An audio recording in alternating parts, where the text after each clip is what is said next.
The Death of Love, Chapter 9. It was long past midday when Dorian woke up. His servant brought him tea and his letters, but he did not read them. Yesterday seemed like a bad dream, but when he went downstairs, he saw the covered picture. Should he uncover it, he wondered? Had the face in the picture really changed? Did he want to know? He lit a cigarette and thought for a while. Yes, he had to know. He lifted the cover. There was no mistake. The portrait had really changed. He could not explain it, could not understand it. It was impossible, but it had happened. Dorian felt sick and ashamed. He did not know what to do or what to think. Finally, he sat down and wrote a long letter to Sybil Vane. He covered page after page with wild words of love. Then suddenly he heard Lord Henry's voice at the door. Dorian jumped up and covered the picture. "My dear boy," said Lord Henry as he came in, "I'm so sorry, but you must not think too much about her." "Do you mean about Sybil Vane?" asked Dorian. "There's nothing to be sorry about. I want to be good, and I'm going to be happy. I shall marry Sybil Vane. I'm not going to break my promise to her." "Marry Sybil Vane?" Lord Henry stared at Dorian. "Didn't you get my letter?" "I haven't read my letters today," said Dorian slowly. Lord Henry walked across the room and took Dorian's hands in his own. "Dorian," he said quietly, "don't be frightened. My letter told you that Sybil Vane is dead. She killed herself at the theatre last night." "No, no, that's impossible!" cried Dorian. He pulled his hands away and stared at Lord Henry with wild eyes. "This is terrible, Harry. I have murdered Sybil Vane."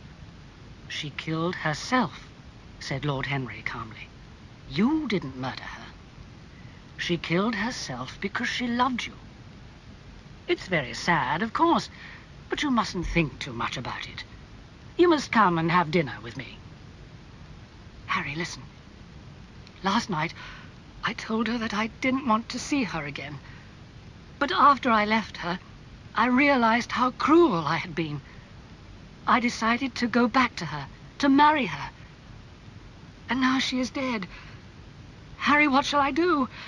You don't know the danger that I am in." "My dear Dorian," said Lord Henry, "marriage with Sybil Vane was not for you. No, no.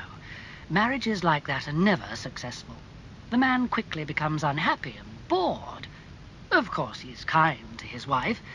We can always be kind to people that we're not interested in. But the woman soon discovers that her husband is bored, and then she either becomes terribly unfashionable or wears very expensive hats that another woman's husband has to pay for." The young man walked up and down the room. "I suppose that's true," he said unhappily. "But, Harry, I don't think that I'm cruel. Do you?" Lord Henry smiled. He told Dorian Gray what he wanted to hear. And then he told him clever, amusing stories about the women that he himself had loved. He said that Sybil Vane's death was a beautiful end to a love story for an actress. "The girl never really lived," he continued, "so she never really died. Don't cry for Sybil Vane. She was less real than Juliet." After a while, Dorian Gray looked up. "You have explained me to myself, Harry," he said slowly. "How well you know me. But we won't talk of this again. It's been a wonderful lesson for me, that's all."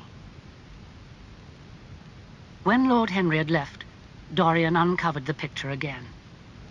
He had to choose between a good life and a bad life, he thought. But then he realized that, in fact, he had already chosen. He would stay young forever and enjoy every wild pleasure that life could give him. The face in the picture would grow old and ugly and unkind, but he would stay beautiful forever. He covered the picture again and smiled. An hour later, he was at Lord Henry's house, and Lord Henry was smiling at his side.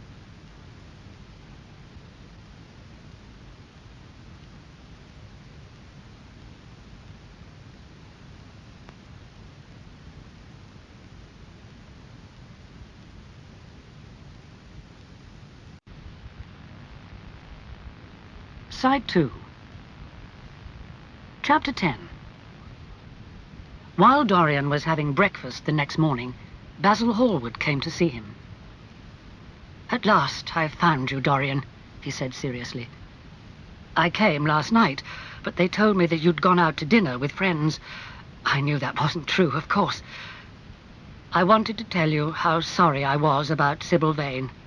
Poor girl." "My dear Basil," said Dorian. He looked bored. "I was at Lord Henry's house last night. It was a very amusing evening." Basil stared at him. "You went out to dinner?" he said slowly. "You went out to dinner when Sybil Vane was lying dead in some dirty theatre?" "Stop, Basil! I won't listen to you." Dorian jumped to his feet. "Sybil Vane is in the past. Finished. Forgotten." "You've changed, Dorian," said Basil. "You have the same wonderful face, but where is the kind and gentle boy who sat for my portrait? Have you no heart?" "Yesterday my heart was full of sadness. I have cried for Sybil, yes, but I cannot cry today. I have changed, Basil. I'm a man now, with new feelings, new ideas. Don't be angry with me. I am what I am. There's nothing more to say." Basil watched him sadly. "Well, Dorian," he said at last, "I won't speak of poor Sybil again. But will you come and sit for another portrait soon?" "No, never," said Dorian quickly. "It's impossible." "But why?" asked Basil, very surprised. "And why have you covered the portrait?" He walked across the room towards the painting. Dorian cried out in fear and ran between Basil and the portrait. "No, Basil! You must not look at it. I don't want you to see it." His face was white and angry. "If you try to look at it, I'll never speak to you again." The artist stared at him. "Why can't I look at my own work?" he asked. "I'm going to exhibit it in an art gallery in Paris soon." Dorian tried to hide his fear. "But you told me that you would never exhibit the picture. Why have you changed your mind?" He came closer to Basil and looked into his face. "Tell me why," he said. Basil turned away. After a while he said slowly, "I see that you too have noticed something strange about the picture. Dorian, you changed my life as an artist from the moment when I met you. You became very important to me. I could not stop thinking about you. And when I painted this portrait, I felt that I'd put too much of myself into it. I could not let other people see it." He was silent for a moment, then turned back to Dorian. "Perhaps you're right. I cannot exhibit this picture. But will you let me look at it again?" "No, never." The artist smiled sadly. "Well, I've told you my secret now. Try to understand me, Dorian. You've been the one person in my life who has really influenced my art." As he left the room, Dorian Gray smiled to himself. What a dangerous moment that had been. Poor Basil. Although he had told his own secret, he had not discovered Dorian's secret. But the picture, he must hide it away at once. No one must ever see it again. He had the covered portrait carried upstairs to a small room at the top of the house. Then he locked the door and kept the key himself. He felt safe now, because only his eyes would see the terrible changes in that beautiful face. When he returned to the room downstairs, he picked up a book that Lord Henry had lent him. He sat down and began to read. It was the story of a Frenchman who had spent his life searching for beauty and pleasure. Pleasure of all kinds, both good and bad. Dorian read for hours. It was a frightening book, full of strange ideas and dangerous dreams. Dreams that slowly became real for Dorian. Dorian read this book many times. In fact, he could not stop reading it, and over the years it became more and more interesting to him. He felt that the Frenchman's life was a mirror of his own.